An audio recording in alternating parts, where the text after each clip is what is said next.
Hey everybody, my name is Marcus Stone, and in this video I will show you how you can simply find royalty-free images for WordPress blog. And let's start. So what you want to do is just write to Google royalty-free images, right? This is the first thing.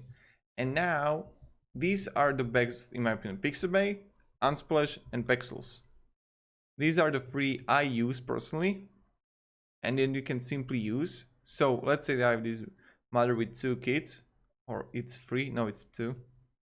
Free download, yes, download, and voila, here we got. So this is what you can do. And now free for commercial use, so this is what you can do.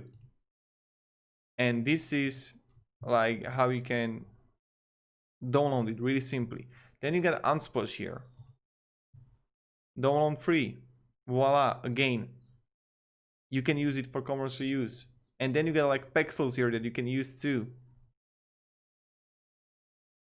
I don't know, these donuts here, free download.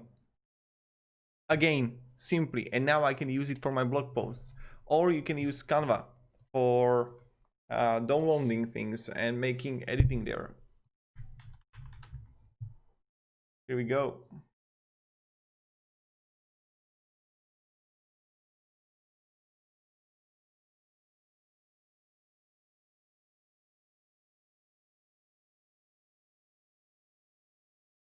And you have a lot of things here that you can add to your blog post. It's quite simple, quite easy, and this is how you do it. So thank you very much everybody for watching. If you have any questions, I'm really willing to help you and provide you some feedback, guidance, and stuff like that. You know how it works. So I hope you're going to have a great day. Thank you and see ya. Goodbye.